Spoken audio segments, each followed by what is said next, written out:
Bonsoir à tous, merci de votre fidélité à la télévision nationale. Voici les titres du journal.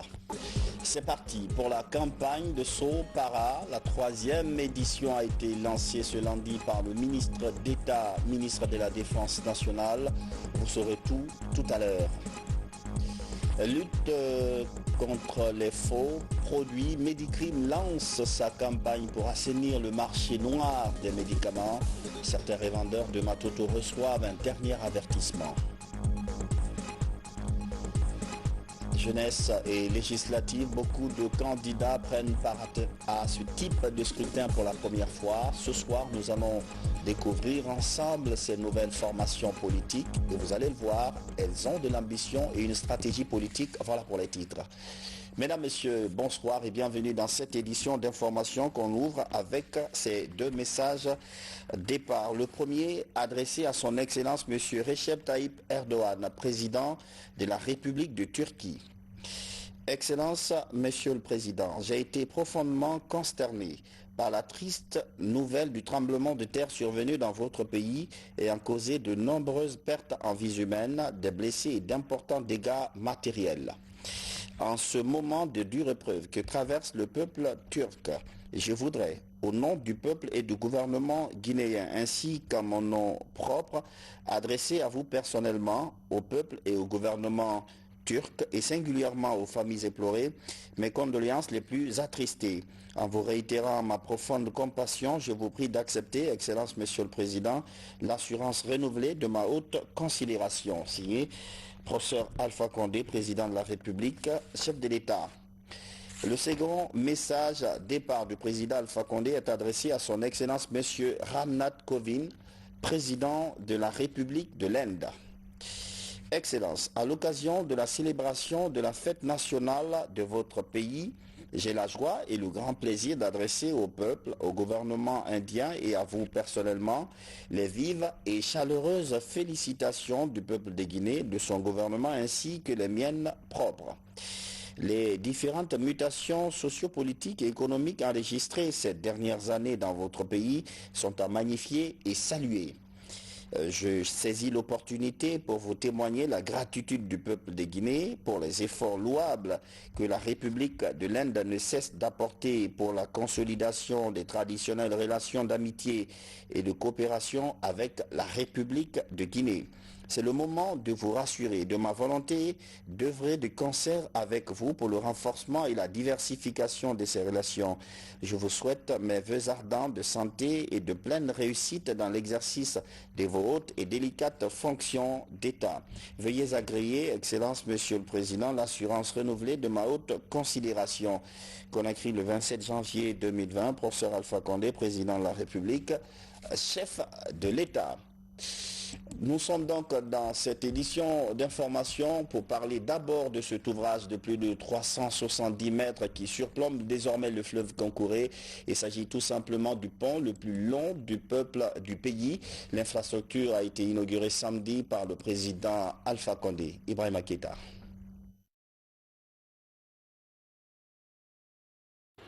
Le secteur de Kimfaya, district de Siminia, dans la sous-préfecture de Bangouya, est situé à un peu plus de 60 km de la préfecture de tutelle Kindia. C'est une zone de production agricole qui a reçu samedi le président de la République, le professeur Alpha Condé.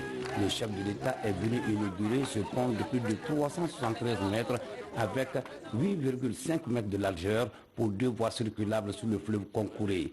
Il entre dans le cadre de la réalisation du barrage hydroélectrique de Soapiti. Ce 3e pont le plus long du pays et le plus haut vient ainsi remplacer ce vieux pont colonial qui a malheureusement enregistré beaucoup de dégâts sur la route nationale numéro 4. C'est pourquoi les techniciens du projet Soapiti ont donné tous les détails de ce nouveau pont au chef de l'État qui a tenu à faire les 373 mètres à pied. Vous vous souviendrez que dans le cadre de la construction du barrage de Soapiti, il a fallu réinstaller environ 16 000 personnes qui sont directement affectées par le projet, dont les terres, le terroir seront ennoyés ou seront ennoyés complètement par les eaux du barrage, par la retenue du barrage. Et à ce titre, il fallait naturellement procéder à la compensation des biens perdus. Et c'est l'occasion d'ailleurs de rappeler que le site de réinstallation de Kimfaya sera également visité par M. le Président de la République. C'est le lieu des manifestations. Et 50 km de la route nationale Kindia-Télémélé seront également à noyer. C'est naturellement pour cette raison qu'il a fallu déterminer un nouveau tracé à l'est de l'ancienne route, la N24, pour compenser celle qui sera perdue. Et ça a nécessité la construction des ouvrages, de très grands ouvrages comme vous le voyez. À la place de ce pont figurait un pont métallique de 46 mètres et de 4 mètres de largeur. À Kimfaya Centre, c'est une population en liesse qui attendait le chef de l'État pour lui dire merci. Ici à Kimfaya, plus de 2080 personnes impactées du projet Soapiti venant de plus de 13 localités dont Fonfori, Kombunia, Konkouré, Lamba, Soso et Malea ont bénéficié de bâtiments répondant aux normes.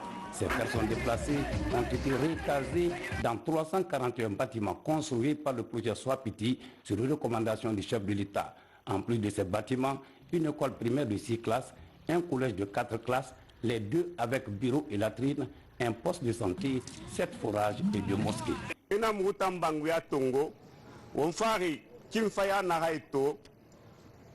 Secteur fou anu nani ne nanfari e fama lambe bangi na hantire be bangi keme sarang tongo nani anu solomanani abirin karo na abirin kui hale hadusu karo sa abirin ma ena danginara mugunu konto filigine mi kelfe isingenu na denray kono mugubara ala makandi khasali manga birin walmane alo professeur Alpha Konde ngo wa ma barasi kasa lagina ire birin wali na na ba yibe ala ko na haraba mu tam fambe quel fait l'an 2010 do fait tora professeur Mayama khilira mi wul tongo suli anu firin keme solomanani tongo suli anu kirin anga ma sebe mu na e khambira 100%. Pour les déplacés, c'est tout simplement extraordinaire de quitter sa case pour un bâtiment moderne. Monsieur le Président, soyez assurés que nous sommes une population déplacée et non pas sinistrée. De ce point de vue, nous vous rassurons que le code foncier guinéen n'a pas été violé dans le cadre réglementaire et institutionnel. Nous avons accepté librement et sereinement le déplacement pour cause d'utilité publique. Ça a été alors une fierté pour nous de sacrifier nos terres ancestrales, non pas sans amertume, puisque nos défunts parents reposeront désormais sous l'eau, pour contribuer et participer à notre manière à votre gigantesque œuvre d'édification d'une Guinée émergente et prospère. C'est vrai que toute réinstallation engendre souvent certains problèmes sociaux et environnementaux tels les systèmes de production démantelés, les populations voient leur régime de production s'amenuiser ou perdre leurs sources de revenus, les groupes de parenté dispersés, l'identité culturelle, l'autorité traditionnelle et la possibilité d'entraide amoindrie ou ruinée.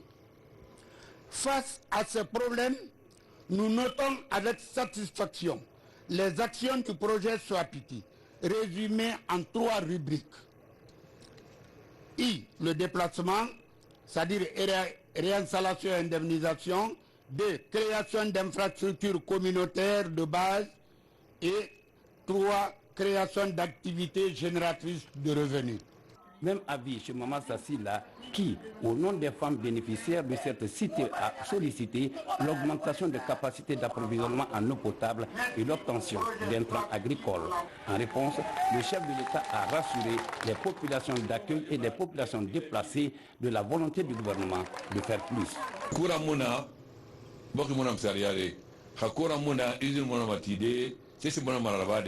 Donc, quel barrage fantifé qui a déplacé? Quel est déplacé? Faire sa situation n'a pas fait une situation n'a pas signé. N'a pas vécu. Mbala Guinée fait un coup mais il est fait là. Mbala fait la ministre et la château de la fala à nos panneaux solaires. N'a la haut non maillé sur il revient à la vie. Bah non ma Guinée rateur il est bien d'une fille. Et voilà château de la fala non panneaux solaires. Il revient dans tout le minima yémini. École fin. En Afrique, femme, école crentide, bas classe en avance en Aouira. Al-Koutou, au Madime Rano Harande. L'hôpital en Aouira déjà, nous sommes au Camara, en homme à l'hôpital dirigé. Au Madi fait Redi Sefana à la team. En Guinée, Madi fait, trois et la fait, parce que Ramiri y a un délit sur Béli Moufa. N'enfant hier, à nous t'aurais. Donc, plus c'est pas là, ça va faire. Nous n'avons pas besoin de ça dire, nous faisons la pire à nous ça. Nous avons dit que nous avons dit que nous avons dit que nous avons dit.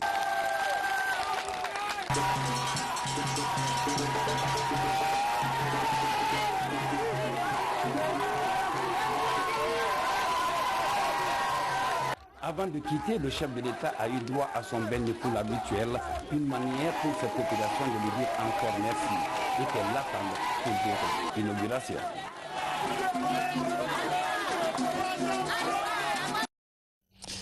Et puis dans le cadre de la reconstruction de la route nationale Koya-Mamou-Dabola, les travaux de la déviation de la rivière au niveau de la montagne commencent demain, mardi 28 janvier. La circulation sera donc largement perturbée autour du pont Kaka, prévient le ministère des Travaux publics. À la primature, le chef du gouvernement a reçu en audience une équipe de la mission d'appui à la mobilisation des ressources intérieures. Au menu de la rencontre des questions de développement, Dr Ibrahima Kassouri Fofana s'est également entretenu avec une délégation du groupe West Africa. Le point avec Hadi Kamara. Voici l'équipe de la Mamri, la mission d'appui à la mobilisation des ressources internes. Cette nouvelle structure logée à la primature vise à redynamiser l'économie du pays à travers un accroissement significatif du niveau des recettes fiscales, mais aussi à contribuer à la modernisation de la politique économique nationale. Le Premier ministre chef du gouvernement est revenu amplement sur les orientations clés de la structure, de l'élaboration des termes de référence aux recettes administratives en passant par le mode de liquidation, de recouvrement, de qualification de la fiscalité interne et de la taxation. En particulier, il a insisté sur la nécessité de créer un climat de confiance entre la Mamri et les administrations fiscales et les régies financières de l'État. Il a en particulier dit que la Mamri n'avait pas pour rôle de jouer les gendarmes, ce que personnellement j'avais déjà dit aux équipes. Le travail, c'est de faire en sorte, c'est de moderniser les administrations fiscales pour faire en sorte que ce qui est perçu au nom de l'État aille effectivement dans les caisses de l'État. L'idée, ce n'est pas simplement de mobiliser pour mobiliser. Le Premier ministre l'a dit tout à l'heure, l'idée c'est de mobiliser pour nous donner les moyens de notre programme social. Mobiliser davantage d'argent pour investir dans la réduction de la pauvreté, investir dans l'éducation pour l'avenir de nos enfants, investir dans les infrastructures pour redynamiser l'économie. Après l'équipe de la Mamri, le Premier ministre Ibrahima Kassouri Fofana a reçu en audience la société américaine West Africa. Elle est spécialisée dans la production du gaz naturel. Actuellement, cette société américaine s'attelle aux études de faisabilité pour la construction du terminal de réception du gaz à Kamsar sur une superficie de 25 hectares. Le but, c'est très simple. C'est l'étude de manière très vite qu'on est en train d'exécuter pour une station de LNG, c'est le gaz naturel liquide, dans la région de Kamsar. Surtout pour créer l'énergie pour les sociétés minières, pour transformer le bauxite, et aussi pour la zone industrielle de l'agropole qu'on va mettre dans la zone industrielle de Bokeh. Donc tout ça, on ne peut pas faire sans électricité. Il faut avoir l'électricité pour industrialiser le pays, n'est-ce pas? La Guinée, c'est le dernier pays là, toujours le bauxite il sort sans transformation. Donc tous les partenaires qu'on a maintenant, qui sont en train de voir mettre des raffineries. Les raffineries, il faut avoir l'électricité, la puissance. Donc c'est la manière pour nous, LNG est propre, c'est pas le charbon, il est propre. Il produit, il est très au niveau de prix, très concurrent contre le diesel. Donc on va trouver la meilleure solution pour la Guinée, pour pouvoir industrialiser le pays. Le projet sera bientôt lancé à Kamsar, dans la préfecture de Boki, avec tous les avantages qu'il confère à la transformation de la bauxite sur place. La 3e édition des Sopara a débuté ce lundi. L'événement était présidé par le ministre d'État, ministre de la Défense nationale. Plusieurs hauts responsables de l'armée ont pris part à cette campagne à la base aérienne de Conakry. Sergent-chef Aboubakar Kamano de la presse militaire. Après la première édition en 2018, la deuxième en 2019, la hiérarchie a donné le coup d'envoi officiel de la 3e édition de la campagne de saut parachutiste ce lundi à la base aérienne principale de Conakry. Je voudrais commencer par exprimer toute notre reconnaissance à Sa Majesté le roi Mohamed VI, chef d'état-major de l'armée royale, au gouvernement marocain, à toutes les autorités marocaines pour cette assistance très permanente parce que nous sommes à la 3e édition, ce qui dénote l'excellence de nos relations avec le Maroc et surtout dans le cadre de la réforme du secteur de sécurité pour nous aider à renforcer davantage les capacités de nos militaires, surtout dans le domaine de la formation des parachutistes. À l'instar des 2 précédentes éditions, cette synergie d'action témoigne de l'excellence des relations entre les 2 armées. C'est un des cadres importants de la coopération maroco-guinéenne. Cette 3e édition, bien sûr, il vient conforter les 2 premières qui ont très bien réussi à 100%. Et nous espérons également que cette 3e édition va avoir le même succès que les 2 précédentes. Venus des unités de la capitale et de l'intérieur du pays, 295 militaires, dont une 50aine d'officiers et 3 filles sont concernés par cette campagne de saut. Au compte de cette première journée, 120 stagiaires parachutistes ont été largués à une altitude de 400 mètres. Une opération menée avec succès. Ce que moi j'ai fait comme ça, je suis prêt aussi pour faire un autre. Même s'ils vont me dire pour faire 30 fois, je suis prêt pour tout. Je suis très motivé. Ces manœuvres aériennes et terrestres vont durer 10 jours. À rappeler que la formation de Sopara est un processus continu. D'autres promotions sont attendues les mois à venir. La santé, l'actualité, c'est comment se protéger du coronavirus. Le pays met en place des mesures de prévention. Un dispositif sanitaire est déployé à l'aéroport de Conakry. Sa mise en place est l'une des recommandations issues d'une rencontre ce matin entre le ministre de la Santé et certains partenaires du pays. Ali Badra Kondé. Le coronavirus continue sa propagation à travers le monde. Les pays touchés multiplient les initiatives contre cette épidémie. Cette réunion d'urgence réunit autour du ministre de la Santé l'ensemble des partenaires du système sanitaire du pays. Ils veulent parer à toute éventualité en Guinée. Lors de cette première réunion, le jeudi 23, nous avons trouvé que le risque de propagation en Guinée était très faible pour des raisons suivantes. Un, c'est une zone centrale à la Chine qui n'a pas de communication directe avec la Guinée. Et les voyageurs guinéens, la plupart n'arrivent pas dans cette ville, nos commerçants. Et ensuite, les bateaux qui arrivent en Guinée et qui sont en travail vers chez nous, comme c'est une ville qui n'a pas de côte, et donc n'avait pas de relation avec eux. Et donc c'est sur ces critères que nous avons jugé quand même que le risque de propagation était très faible, mais de rester vigilant avec les nouvelles qui arrivaient. Et nous avons programmé la deuxième réunion ce lundi 27 janvier. Pour réussir le challenge, les acteurs du dispositif de prévention de la maladie harmonisent les interventions. Il s'agit notamment de l'identification des points d'entrée du pays, de la prise en charge d'éventuels cas, du laboratoire et de la communication. Une synergie est créée. Le gouvernement de son côté a un seul souci, c'est de savoir quel est le mode de transmission de cette maladie afin d'informer largement la population au niveau de la cité.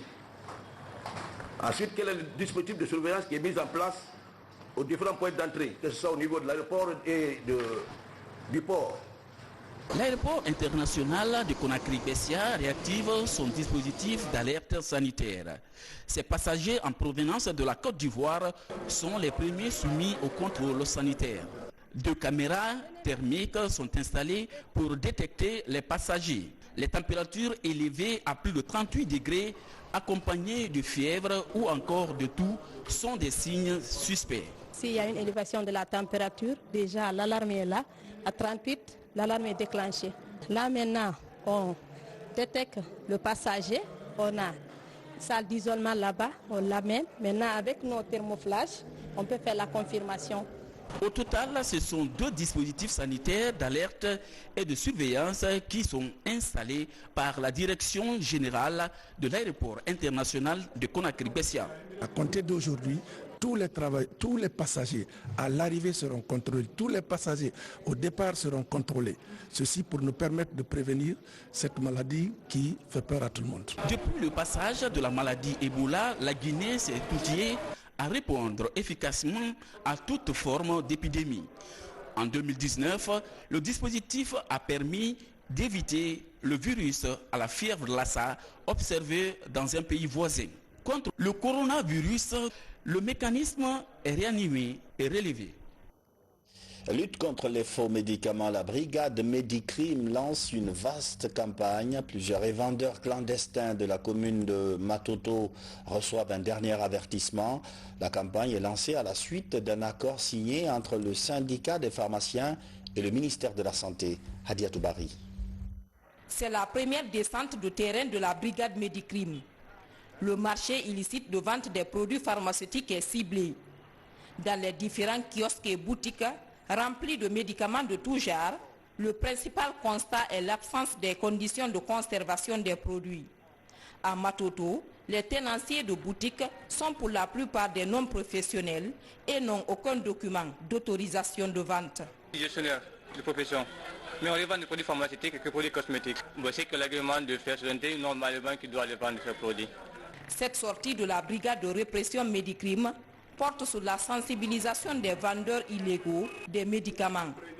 Tous ont reçu des lettres d'avertissement interdisant le commerce illicite des produits pharmaceutiques dans le pays. Pour ceux qui ne se soumettront pas à la règle, la brigade menace de passer à la vitesse supérieure. Nous passons pour la dernière fois informer encore ces vendeurs de médicaments d'arrêter cet exercice.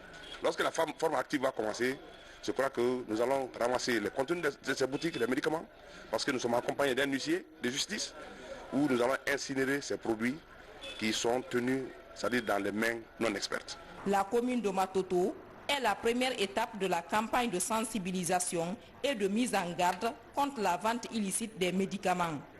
L'objectif de la brigade Medicrime, sous la coupe du ministère de la Santé, est l'assainissement du secteur pharmaceutique. Ce, pour prévenir des problèmes de santé causés le plus souvent chez les citoyens par la consommation des faux médicaments. Un incendie a fait des ravages au marché Avaria. Le drame s'est produit hier nuit aux environs de 23h heure locale. Plusieurs boutiques ont été consumées. Les pertes sont élevées. On parle de plus de 100 millions de francs guinéens. Morikaba. Dizaines de conteneurs viennent de partir en fumée. Un court-circuit serait à l'origine de ce drame, selon les premiers témoignages recueillis sur le terrain. C'est hier, environ 23h, on a entendu une coup envers Sobragui, les poteaux qui sont là-bas. Direct, on a vu des flammes. Des flammes se produisent là-bas directement, ça a monté à nous. C'est une explosion, au partir du courant même. Donc ça a commencé à brûler jusqu'à un certain temps. Le fil qui est traversé là, ça aussi s'est coupé, c'est tombé. Le gouverneur est venu avec tout son staff. Il a appelé le sapeur-pompier qui est venu à temps. Et ce groupe aussi est venu faire leur travail correctement. C'est ce qui a un peu sauvegardé le marché. Si le sapeur-pompier n'était pas venu à temps, ça, une grande partie du marché serait brûlée. Effectivement, les sapeurs-pompiers sont intervenus rapidement et ont réussi à limiter les dégâts. Malgré tout, les pertes sont énormes. marchandise naga matima atongo ko donina na opérateur économique yi marchandise naga gangbe ndé mi fa ka kobri. Les marchandises sont prises à crédit avec les opérateurs économiques. Il y en a qui prennent 30, 40 jusqu'à 50 millions. Après la vente, elles remboursent. 50 millions naira à départ. Nan sotori. Uno masomo kulundi. Ba mu sankiri na matima. Bona sankiri na ganaki. Je ne peux pas à chaud évaluer ma perte. Nous prenons parfois 12 à 18 millions. J'ai subi une énorme perte. En attendant les résultats des enquêtes déjà ouvertes, c'est la désolation ici. Les victimes qui ont tout perdu tendent la main aux personnes de bonne volonté et à l'État. Élections législatives, plusieurs formations politiques participent à ce genre de scrutin pour la première fois, une dizaine au total. Dans ce reportage à venir, vous allez découvrir des leaders pour la plupart jeunes, avec une vision et des stratégies. Maurice Sidibé. Au compte de la députation de 16 février 2020, une dizaine de partis politiques se font remarquer. Ce sont des nouveaux venus du paysage politique guinéen et comptent bien marquer leur territoire. Le Rassemblement pour la République RPR est à sa première expérience électorale. Il n'a présenté aucun candidat à l'uninominal, mais son président mise sur au moins 7 sièges à l'hémicycle. Vous savez, depuis 2 ans, nous sommes en train de se préparer pour ces élections. Vous savez, un parti politique qui n'a pas de représentant à l'Assemblée nationale, c'est un peu compliqué, difficile.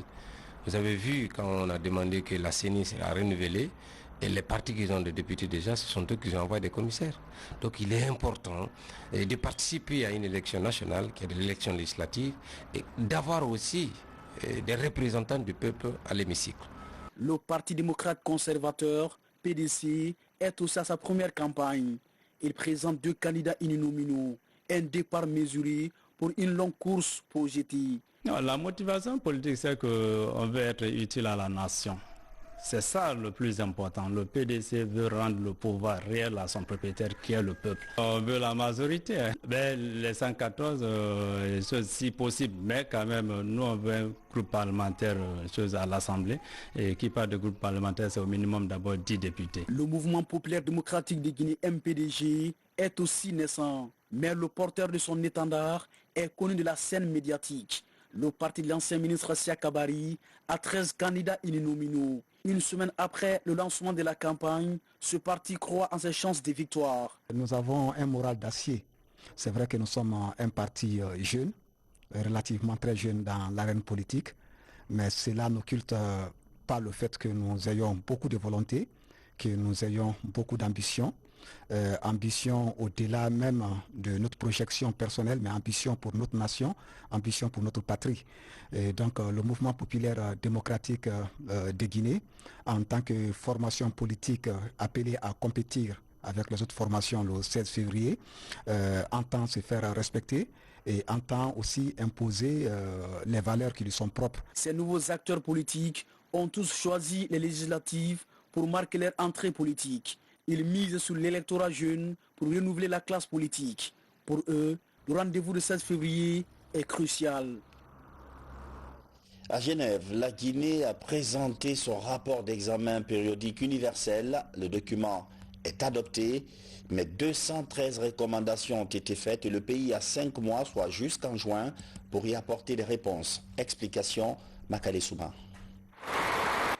Après le dialogue interactif entre la Guinée et la Troïka, composée de la Mauritanie, du Danemark et de la Bulgarie, chargée de la vérification de toutes les recommandations faites à la Guinée au cours de ce TPU 2020, il a été finalement retenu 213 recommandations sur les 223 préalablement faites à l'ouverture. Des recommandations face auxquelles la délégation guinéenne a pris une décision. Sollicitant votre meilleure compréhension, ma délégation a décidé d'adresser une réponse globale à l'ensemble des recommandations après une consultation au niveau interne des différents acteurs, à savoir les départements ministériels concernés, l'Assemblée nationale et les organisations de la société civile travaillant sur la thématique. Ainsi, a toujours été construit de façon participative et transparente le rapport EPI-Guinée. Traduisant sa volonté politique, le président de la République de Guinée, le professeur Alpha Condé, a décidé depuis 2010 que la Guinée doit obligatoirement, régulièrement et efficacement se soumettre à l'examen périodique universel. C'est cela qui nous donne l'exacte mesure de la communauté internationale sur les avancées et les défis de notre cher pays en matière de droits de l'homme. La Guinée, par la voix de son ministre de l'Unité nationale et de la citoyenneté, a donc décidé d'examiner ultérieurement les recommandations qui lui ont été faites au cours de cette 35e session de l'examen périodique universel à Genève. Elle a au plus tard jusqu'à la 44e session du Conseil des droits de l'homme prévue en juin 2020 pour fournir le document final contenant toutes les réponses à ces recommandations. Mais bien avant cela, le rapport national initial de la Guinée, lui, est déjà adopté par le groupe de travail. The section is thus adopted. Fini la 35e session du Conseil des droits de l'homme sur l'examen périodique universel pour la Guinée. Elle s'apprête maintenant pour la rencontre du comité sur les droits économiques, sociaux, culturels et politiques prévue au mois de février à Genève. Des droits pour lesquels notre pays veut être un cas pilote. À présent, l'actualité internationale en plus bref. Comment va le monde? C'est avec Daoudata Bansila. 19 militaires maliens ont été tués et 5 blessés dimanche lors d'une attaque de grande ampleur de présumés djihadistes contre un camp de gendarmes dans le centre du pays. Le 13 janvier dernier, à Pau, en France, devant la propagation djihadiste, le président français Emmanuel Macron et ses homologues du Sahel ont affirmé leur volonté de faire porter l'effort militaire sur la région dite des 3 frontières, Mali, Burkina Faso, Niger. Depuis 2019, le bilan des attaques djihadistes au nord Mali est de 4000 morts selon l'ONU. À l'occasion des 75 ans de la libération d'Auschwitz, des cérémonies sont organisées en France et en Pologne. Un hommage est rendu dans l'après-midi sur le site de l'ancien camp d'extermination où plus d'1 million de personnes ont été assassinées, dont 69 000 juifs de France.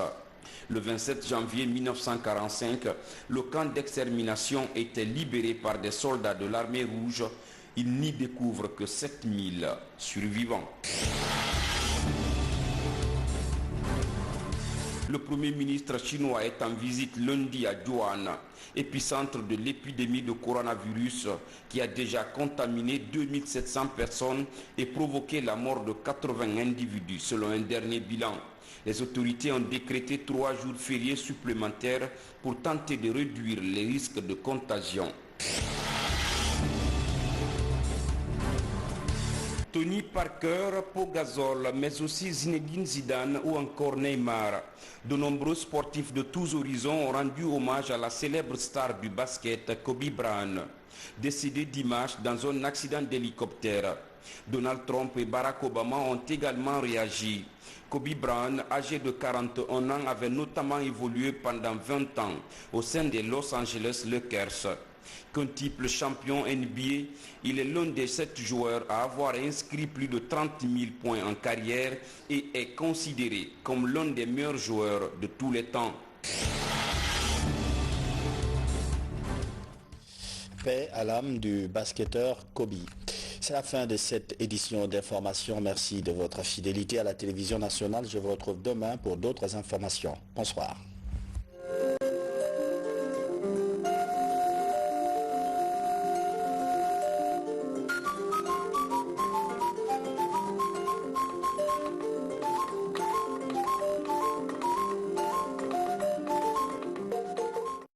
Le ministère des